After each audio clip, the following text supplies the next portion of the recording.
These are the notes for AP Calculus on the topic of volumes with a flat base and known cross-sections.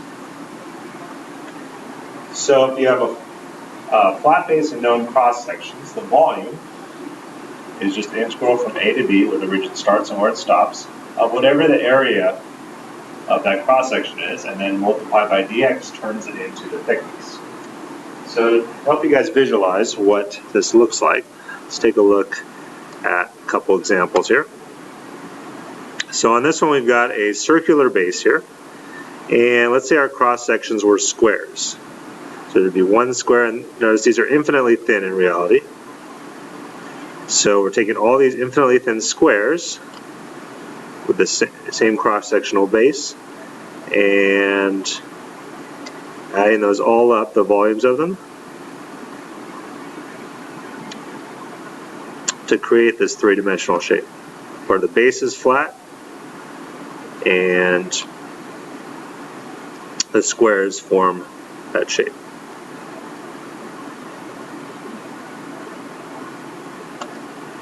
So that's another way of looking at it. Here's what that volume would look like. And it doesn't have to be squares. If we had that same circular base, let's say instead we had equilateral triangles, then it would give us this three-dimensional shape.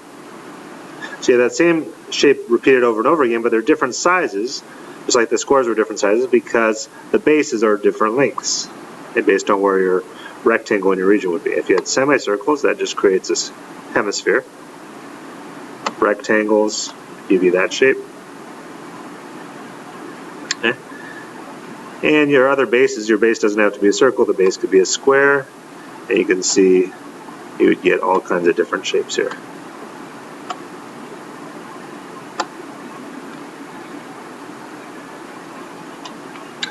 Okay, so let's first derive the volume or the area function for each of these different common shapes you could have cross sections of. So let's start with the squares. So for squares,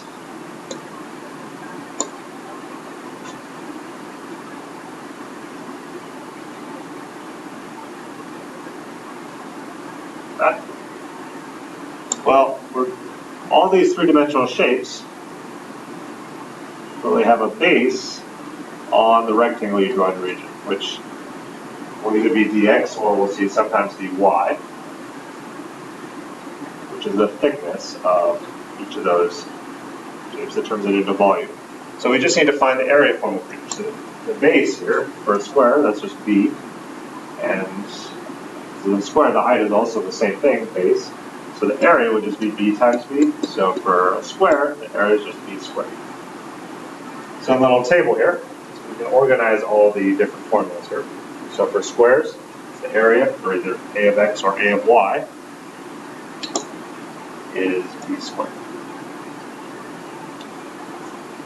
Then let's derive some other shapes. If we have semicircles as our cross section,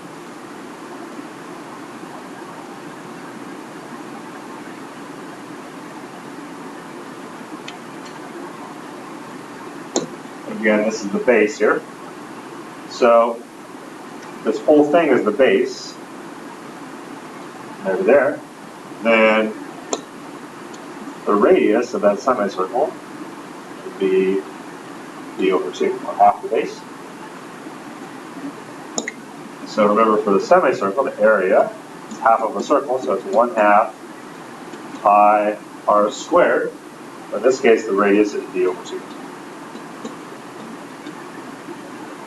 Then if we simplify that,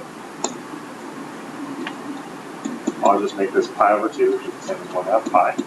And then when you square that out, that's b squared over 2 squared is 4. And if you pull the constant out in front, you get the area of each shape based on the base. It would be pi over 8 b squared. So let's put that in our table here. So for semicircles, instead of just being b squared, it's pi over 8 times b squared. All right, let's take a look at some other shapes now. We have rectangles with a height that's n times the base. Let's draw what that looks like here.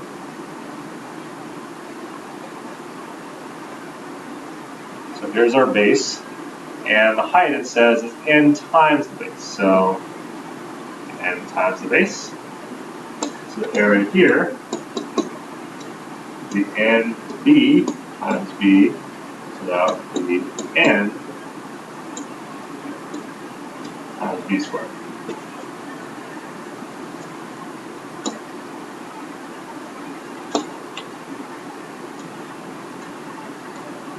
Okay.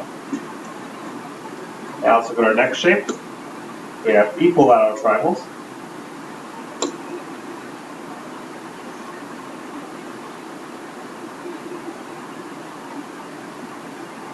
With equilateral triangles, again, this is the base of our rectangle is.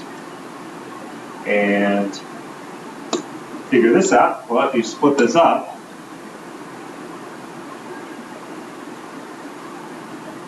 into two right triangles there. Let's see, well, the base here, so from there to there, would be b over 2, half the base, just like our semicircle. And notice this is b. And it's an equilateral triangle, all the angles are 60 degrees. So this is 60 degrees, and since we cut this one in half, this is 30. So notice we have our 30-60 triangle, 30-60-90 triangle there. So to figure out the height, because we need the height for the area, we can just use similar triangles. Here's our basic 30-60-90 triangle. And the basic sides, remember, across from 30 is 1, hypotenuse is 2, and across from 60 is radical 3. You can already see that relationship here. B over 2 is half of the hypotenuse. And this side is radical 3 times this side. So it's radical 3 times b over 2, so the height would be radical 3 b over 2. That's what we get. You could also use the Pythagorean theorem as well to get that third side in terms of b. Similar triangles are a little bit faster. So now we can write down the area of the equilateral triangle. The area of a triangle is 1/2 the base, which is b, times the height, which we just figured out is radical 3 b over 2. And if again we pull the constant out in front, that'd be radical 3 over 4 b squared. Let's put that in our table.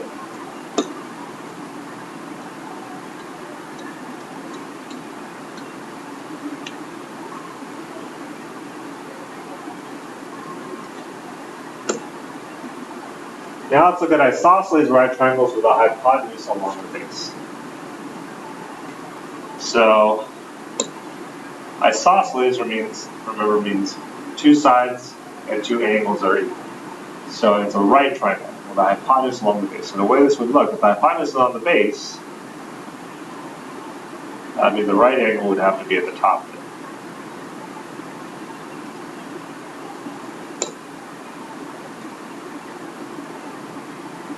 There's your base again, from there to there.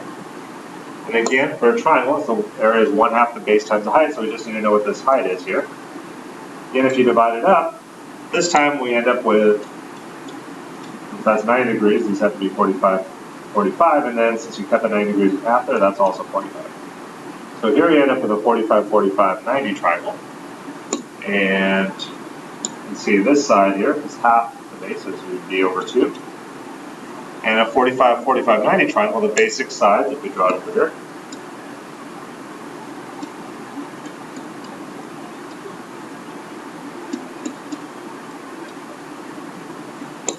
are 1, 1, and the square root of 2. So you can see these sides are equal, so since this b is b over 2 from here to here, the height would also be b over 2.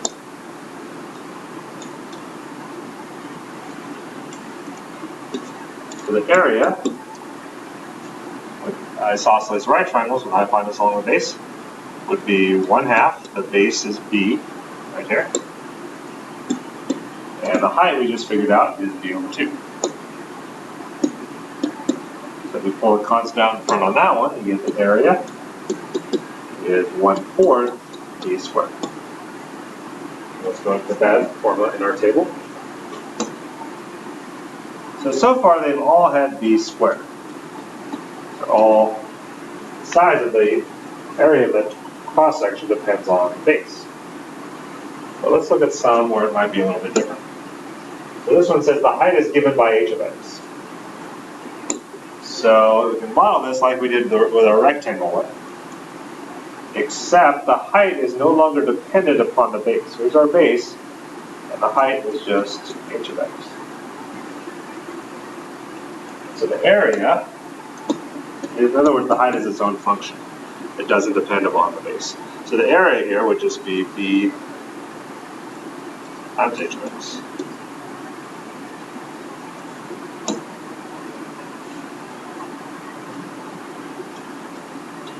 Or h of x times b, either way. And finally, if the area is given by a of x, occasionally it may be given, instead of tell what geometric shape it is, you may just be given the formula for the area. In which case, we've got this flat base. Who knows what kind of shape we have? Okay. Well, we're told the area of that is given by a of x.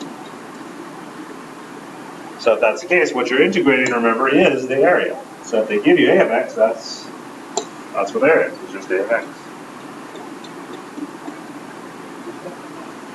So you have the option here. Since these are some of the commonly asked ones, you can memorize these formulas if you want to, or if you want to memorize them, you can just derive them quickly, just like we just did. All right, now let's take a look at putting this kind of all together here. So let's look at this example with 4 parts here. It says, we're going to do this one without a calculator. Let R be the region in the first quadrant, okay, bounded by the graph of y equals 3 times the square root of x. The line y equals 6. And the y-axis.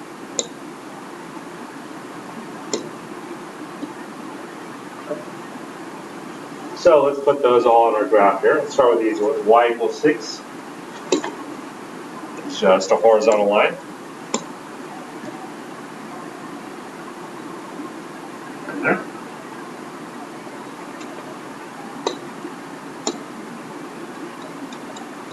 So 6.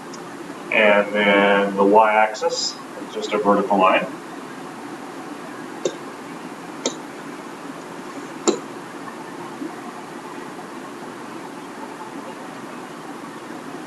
There.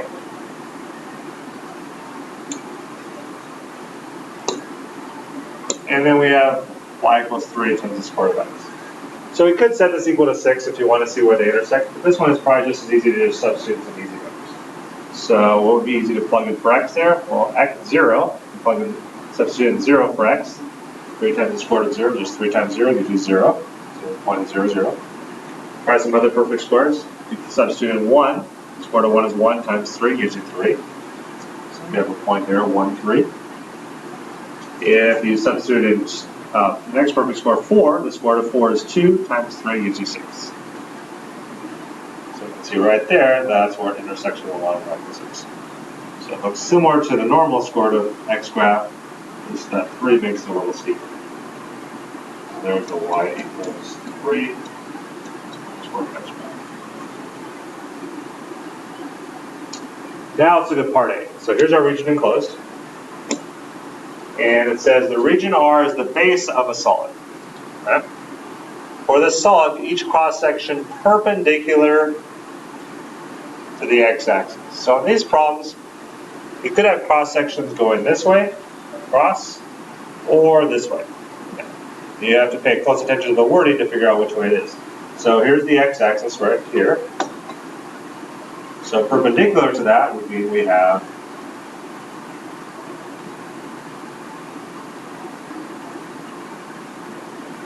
a vertical rectangle. In which case, that's what we've been dealing with, and the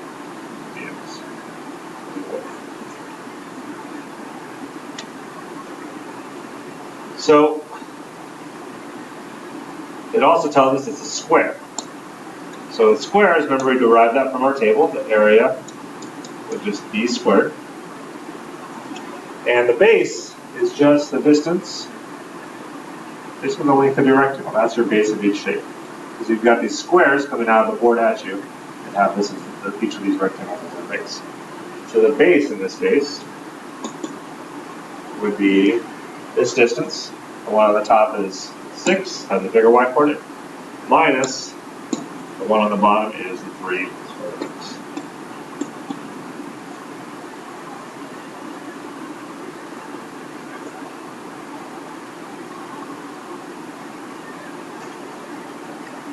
So let's go ahead and set up the integral for the volume here. So this would be the integral from the region starts at 0 and stops at 4. So from 0 to 4, x coordinates.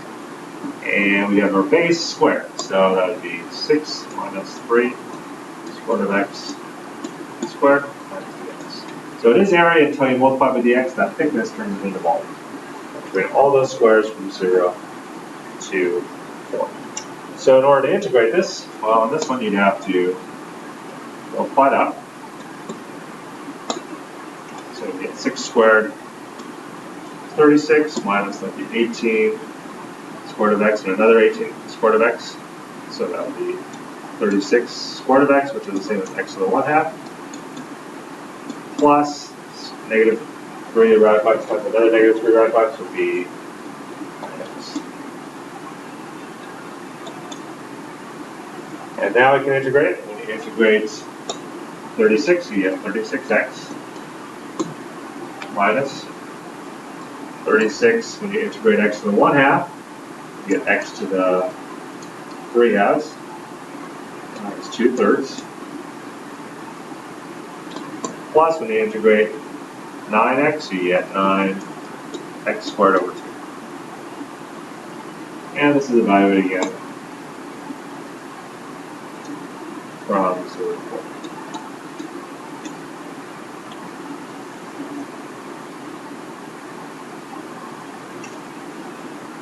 So let's go ahead and simplify this first.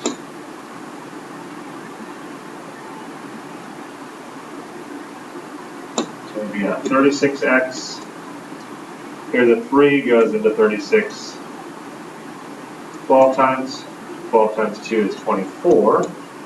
If you put that in radical form, that would be the square root of x cubed plus 9 squared over 2.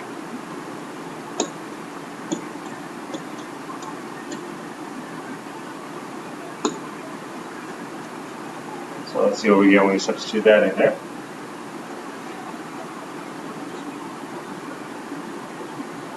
So we substituted 4. 36 times 4, well 30 times 4 is 120. 6 times 4 is 24, so that would be 144. And then we substituted 4 here. Square root of 4 is 2, cubed is 8. 8 times 24. Oh, 8 times 20 is 160. 8 times 4 is 32, so 160 and 32 gives you 192. And then here we've got 4 squared, which is 16, divided by 2 is 8, times 9 is 72. So we take the positive numbers first, 72 plus 144, that's 216, minus 192 gives you a volume of 24, and it's not specific units, but it is volume, so it is units cubed.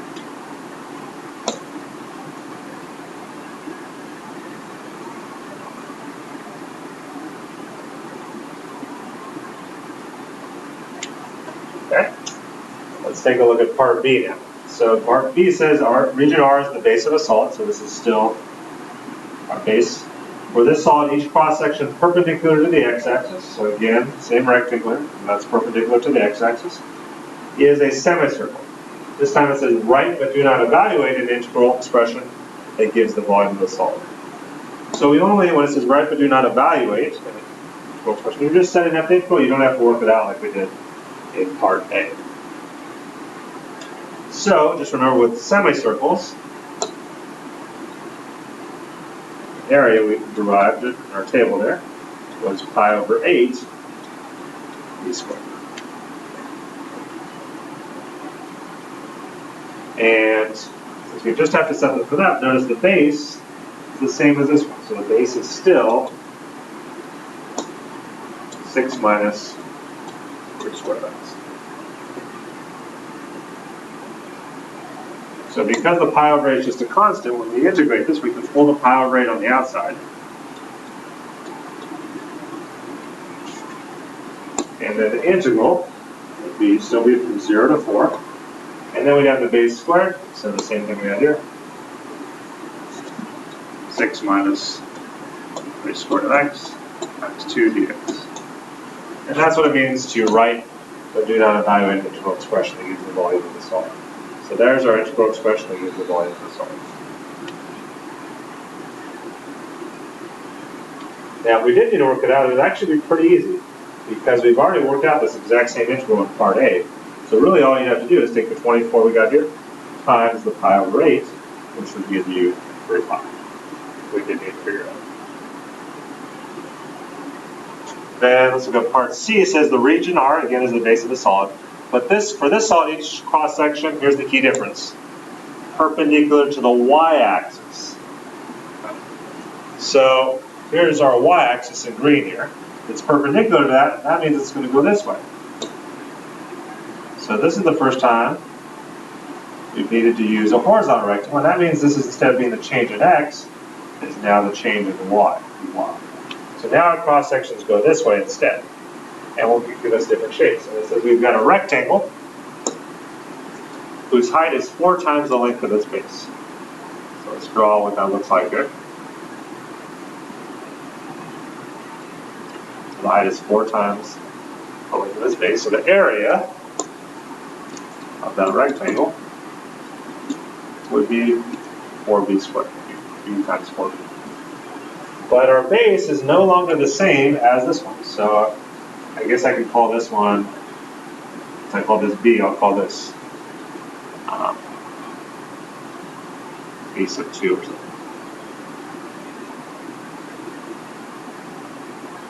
Right, that's a different base. So B sub 2 is this distance from here to there. So because it's that distance, and we're using dy, we need everything in terms of y. So we need to solve this equation, y equals 3 times the square root of x. We need to solve it for x in terms of y. So to get it in terms of y, you would just divide by 3 to solve for x. So you get y over 3 equals the square root of x, and then square both sides.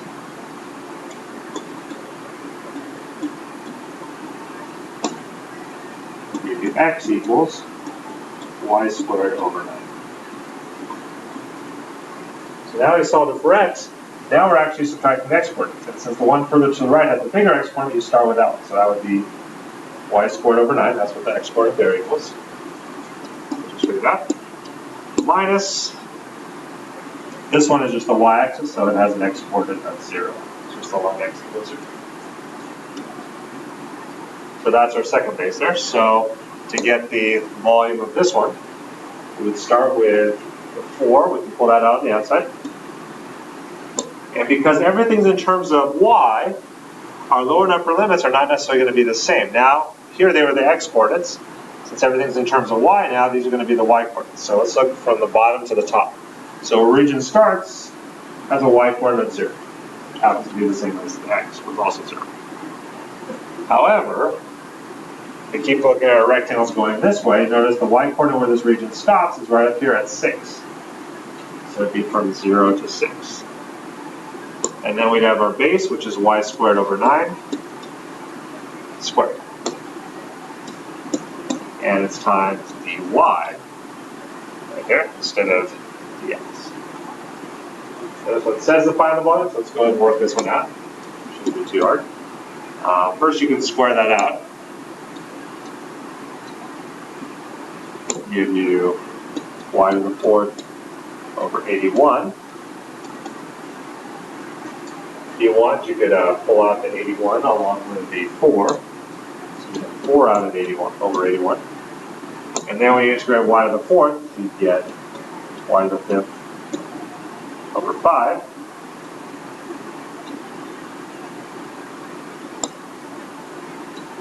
evaluated from 0 to 6.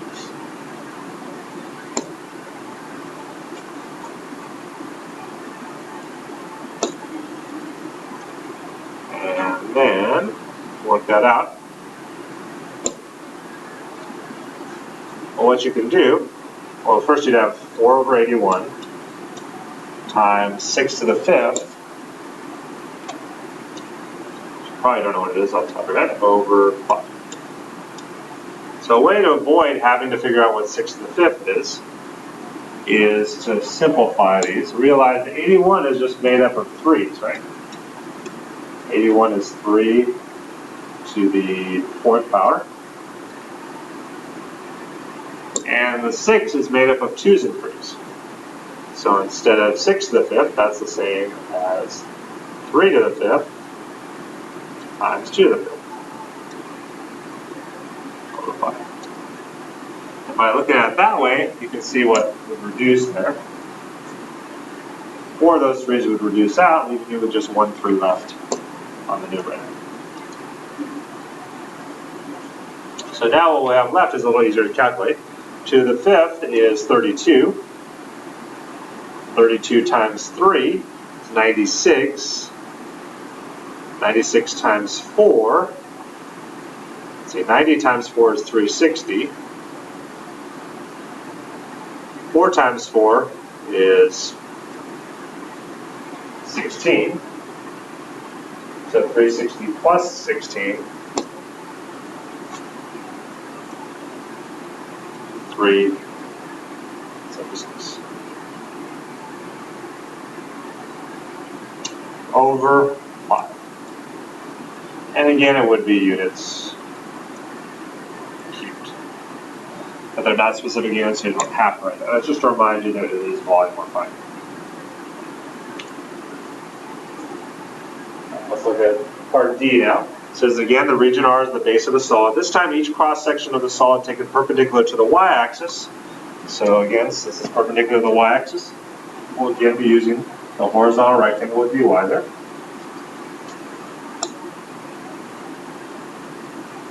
This time we've got an equilateral triangle.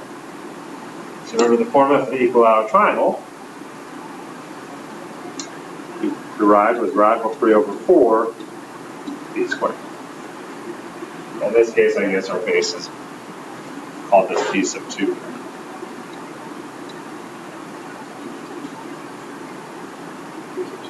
So b sub 2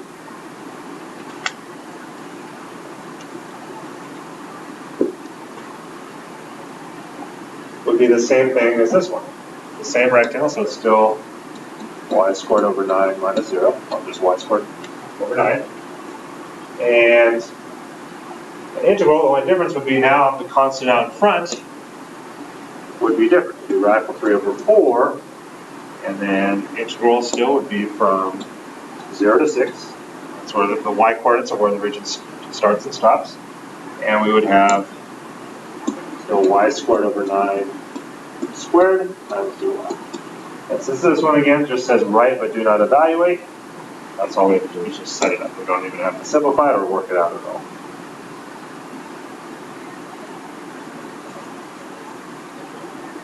Now let's take a look at one more example problem with multiple parts. But this time let's look at one where you use your calculator. So region R is the region in the first quadrant bounded by the graph of y equals e to the 0.5x and y equals 2 times the natural log of x minus 1 plus 6. So let's go ahead and enter those in our calculator to see what the region looks like. And again, I'll start by using the TI-84. And then I'll show you how to use the Inspire as well. So let's go ahead and enter these in. So y equals, and we've got e, so second e to the x of 0.5x, and then close parentheses. And y at 2 would be 2 times the natural log of x minus 1, and then plus 6. And let's change our window size here. Let's make the x minimum -1, x maximum 6. Again, when you're doing this on your own, you just have to kind of play around with the window size until you have a good picture of what the region looks like. Y minimum -1. I'm just changing these here so we can really get a zoom in on our region. And Y maximum 10. All right, and let's go ahead and graph it. So graphs them in the order you typed them in. So there's the graph of the first one. Y equals e to the 0.5x, and there's the graph of the second one. So let's go ahead and put those on our graph on paper. So even though the calculator graphs it for you, you still should graph it on paper as well.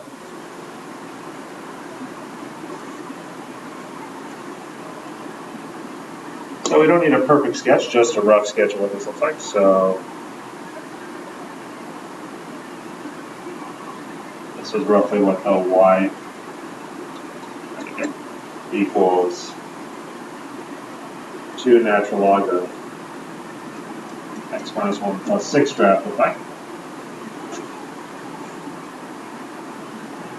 And y equals e to the 0.5x.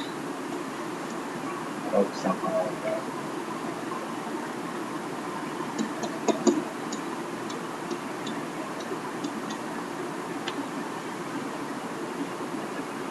So let's look at part A now. Part A says region R is the base of the solid, so this is our region R. For this solid, each cross-section perpendicular to the y-axis, so here's our y-axis, perpendicular to it, will be this way, is an isosceles right triangle with its hypotenuse along the base. Okay. So, right off the bat here, perpendicular to the y-axis, we have our horizontal rectangle. I'll call that b sub 1. And for an isosceles right triangle with its hypotenuse along the base, recall that we derived the area formula for that was 1/4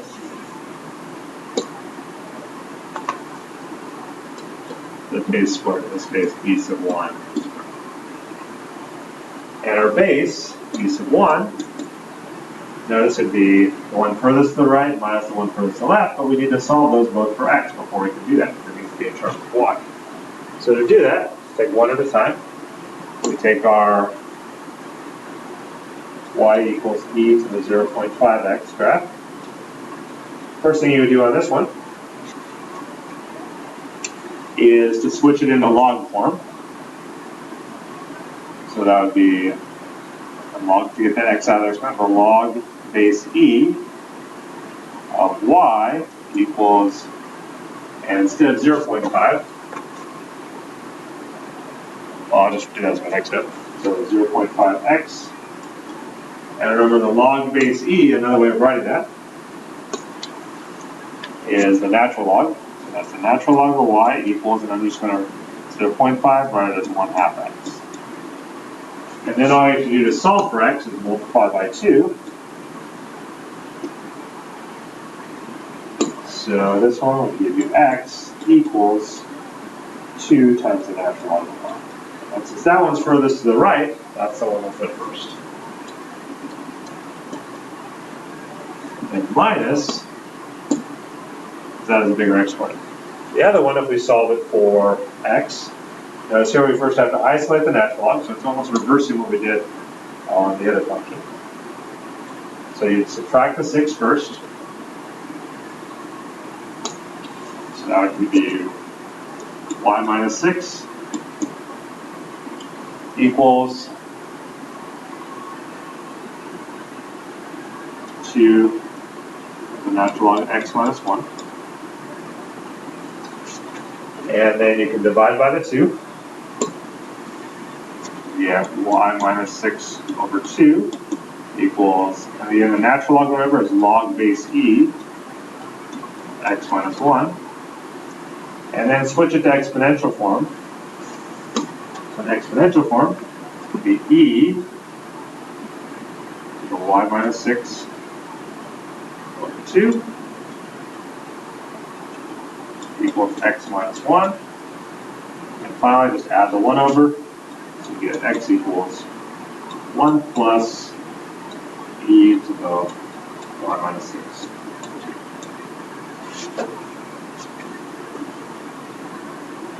So the minus that. Minus, in parentheses, 1 plus e to the y minus 6.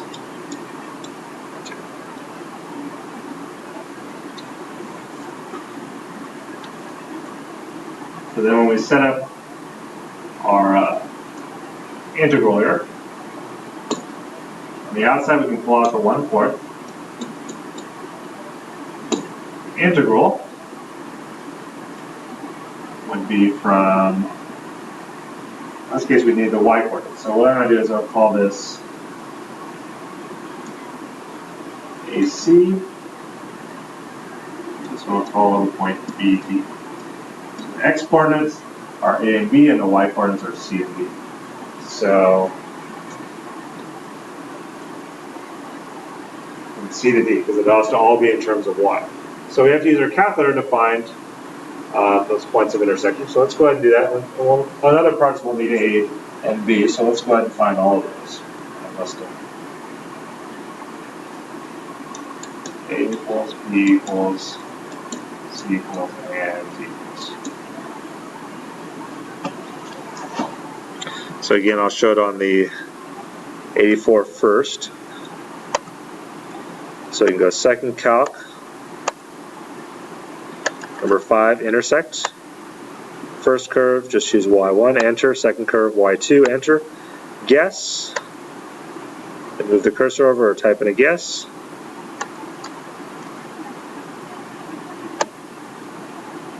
Now here, previously we only needed the x coordinates, but here we need both the x and the y coordinates. So let's write those both down.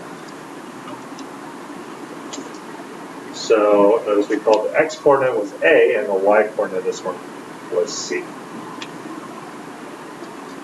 So A would be 1.119, 4441, and B is 1.750, or not B, C, 1850. So let's store those in our calculator.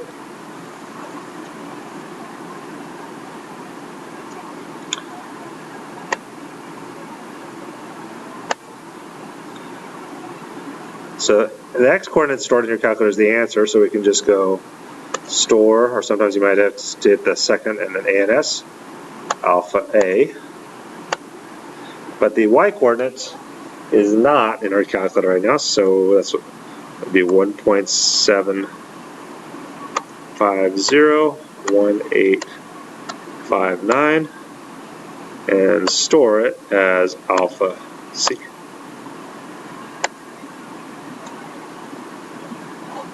And then also make sure you write them down on paper as well.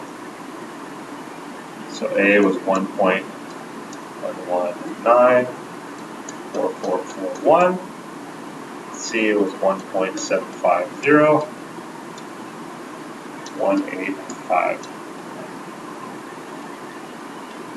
Now let's find the other point of intersection using our calculator.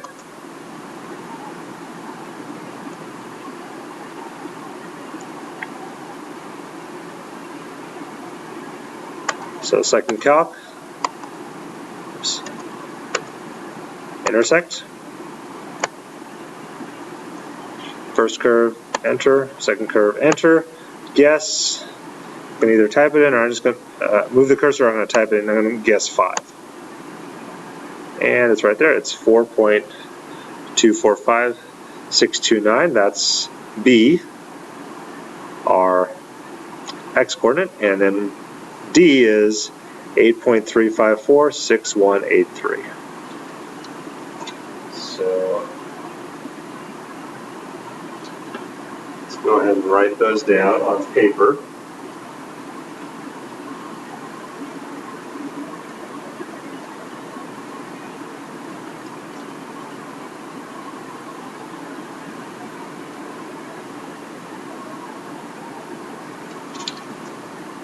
So B is 4.24566183. 245, 629, and D 8.354, 6183. And let's store them in our calculator. So the x coordinate's already in there, so we can just hit store alpha b. There it is. And then for the y coordinate, we just have to type it in. So our y coordinate was 8.354, 6183, and then hit store alpha d.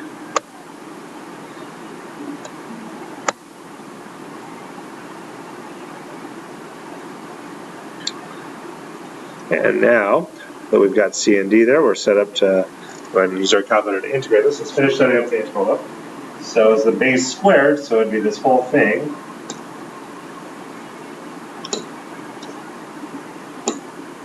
To natural log of y.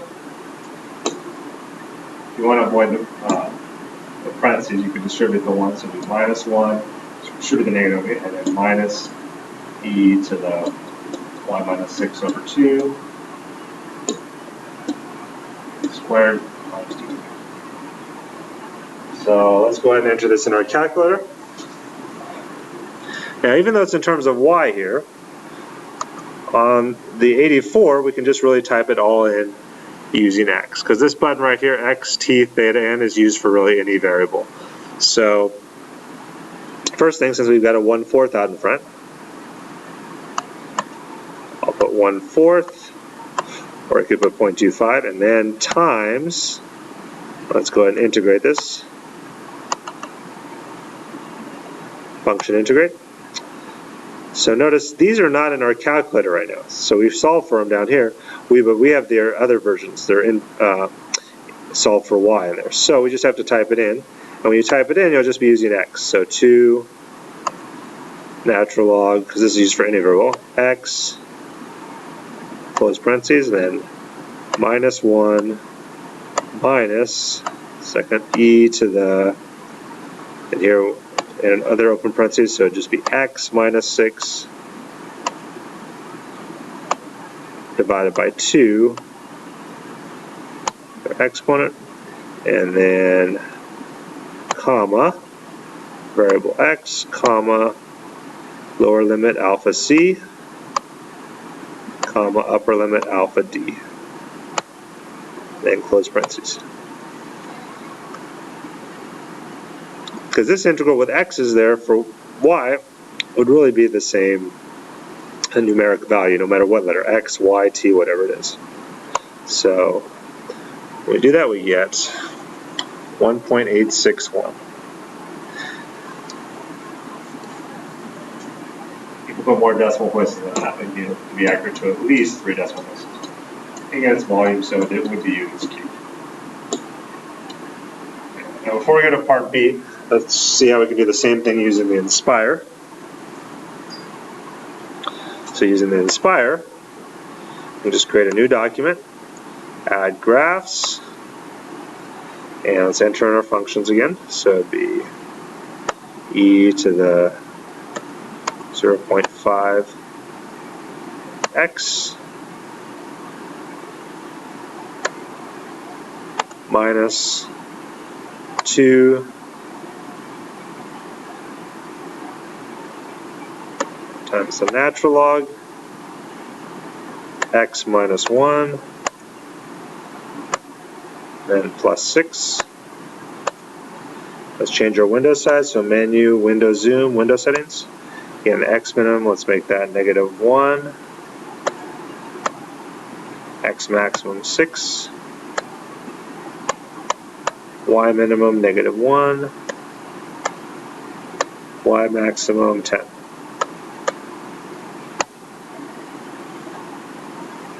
Let's see. Oops, I entered these in as 2 as the same function here. So I'm just going to cut this. Oops.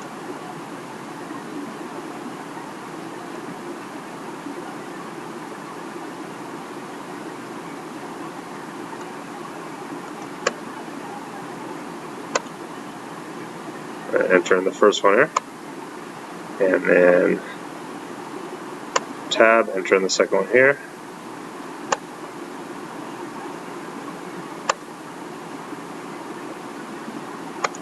Okay, so there's our region enclosed. And to find our points of intersection, menu, analyze graph, intersection, lower bound here, upper bound here.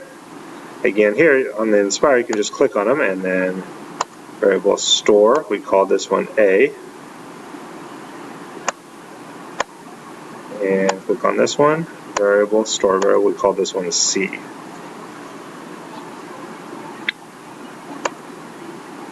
Enter. And let's find our other point of intersection, menu, analyze graph, intersection, lower bound here, upper bound here. Store as B.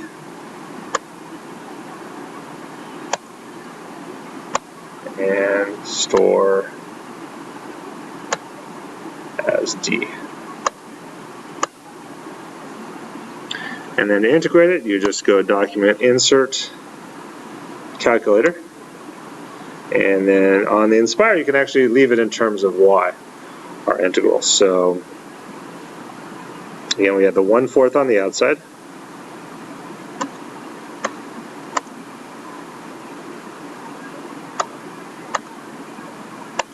Times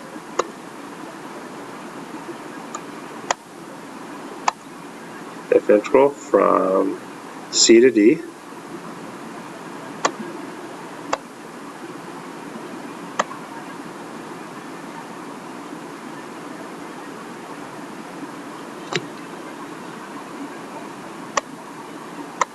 and we have the 2 times the natural log of y. So here you can actually use y here. Minus 1 minus e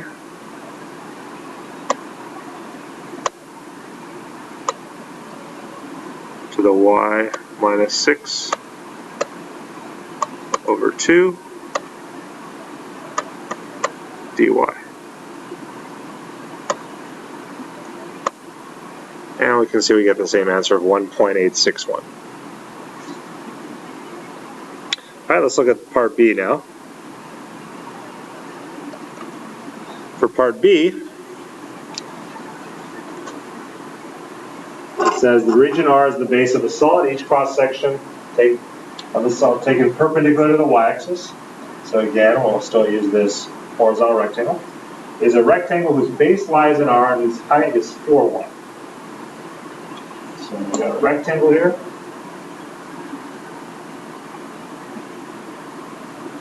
Base b sub 1, and the height is just given by 4, 1.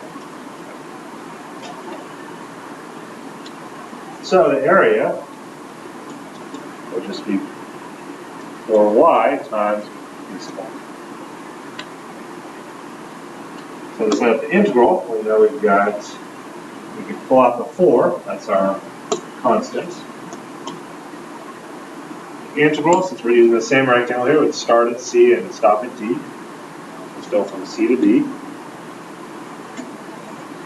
And really be the same thing, right? Because our b sub 1 is the same, except we've got a y in there. So it'd be y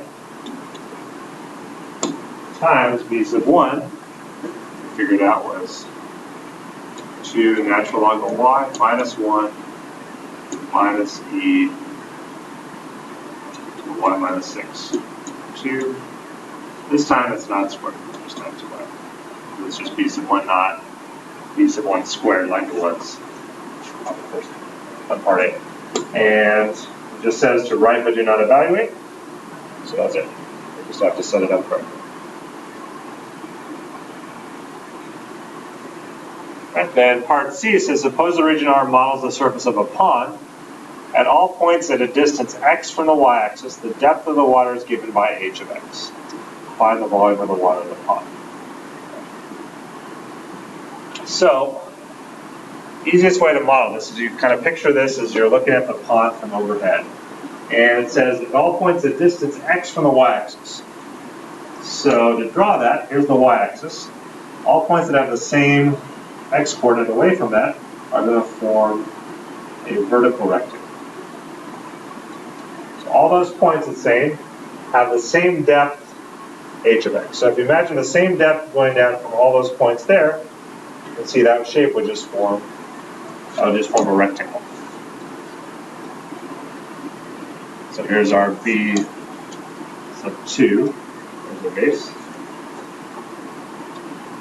And that height of each of those is given by h of x, which they tell us is 7 minus x.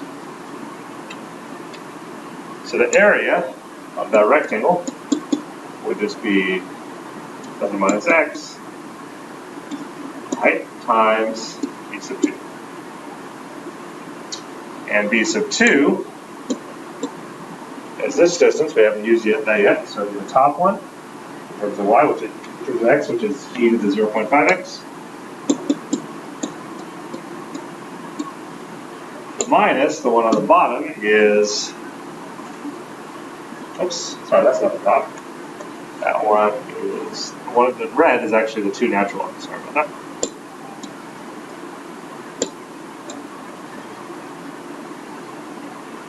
So the one on top of a rectangle is the 2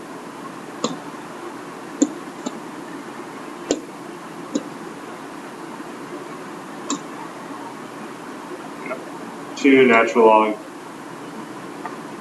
x minus 1 plus 6 minus the one on the bottom is our e to the 0.5x.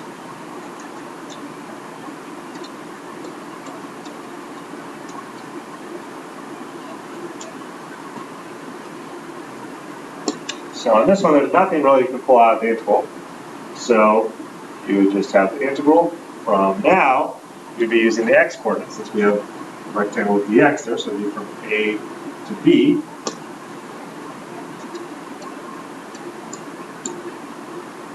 And we'd have the height times the base 2, 7 minus x times the natural log x minus 1 plus 6 minus e to 0.5.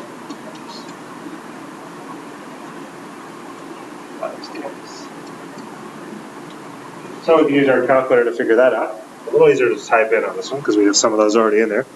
So let's look at the 84 first. So on the 84, you would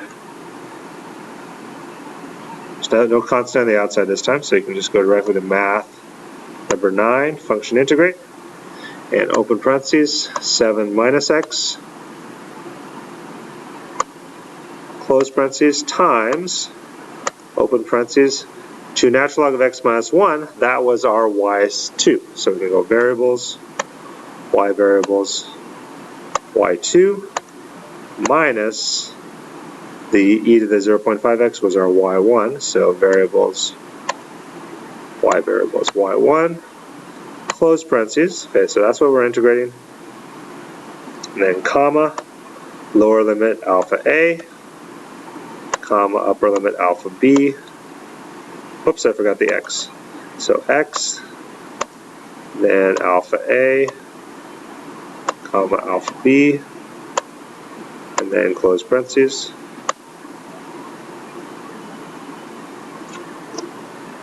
So you get 33.338 or 339 if you round it.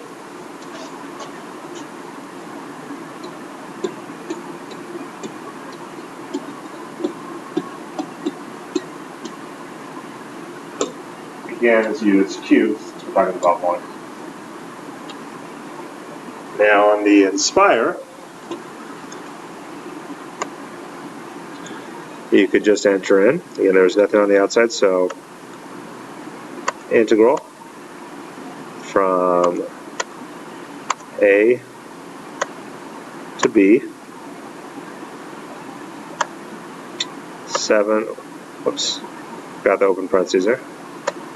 So parentheses 7 minus x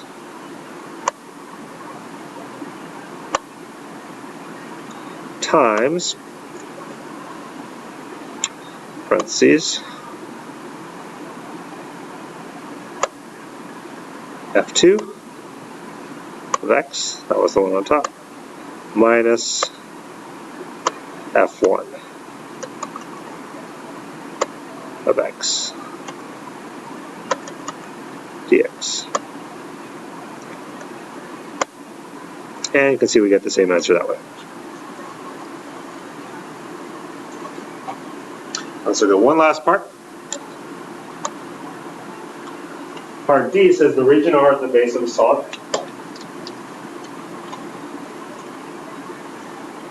For this solid at each x, the cross-section perpendicular to the x-axis has an area given by this. So again, we're perpendicular to the x-axis. So here's the x-axis, perpendicular to that. Again, would be our vertical rectangle there. So using that one. And then we're just given what the area is. So if we're just given the area, that's what you integrate. So it'll just be the integral, since we're using the vertical rectangle, from a to b, using the x coordinates.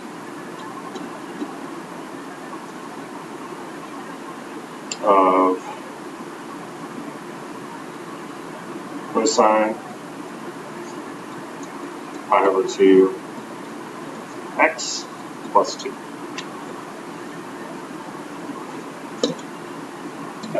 So we don't know what geometric shape is. It's probably not a geometric shape at all. But whatever that shape is, that's what the area is. So notice here we don't use the base at all. Other than the fact that we know it's in terms of x, so we go from a to b. So to integrate that,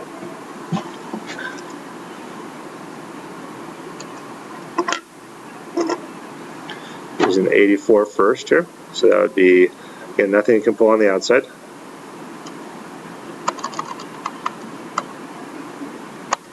So integrate the cosine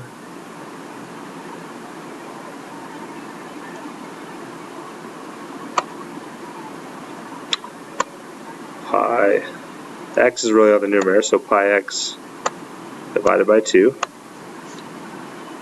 and then plus 2, comma x, comma the lower limit is a, comma the upper limit b. And we get 5.866 or 5.867 if you round it.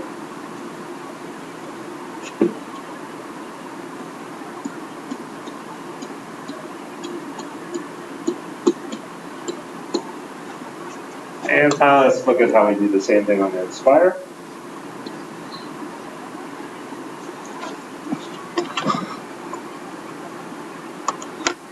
On Inspire, you would just set the integral from a to b.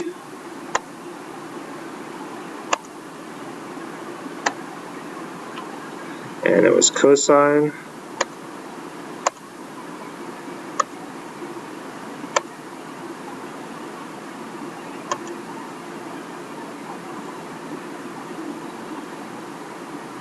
pi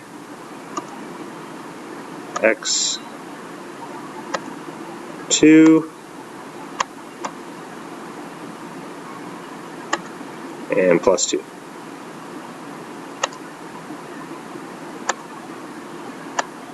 Dx. And you can see we get the same answer with Inspire. And that concludes the notes on the topic of volumes with a flat base and known cross sections.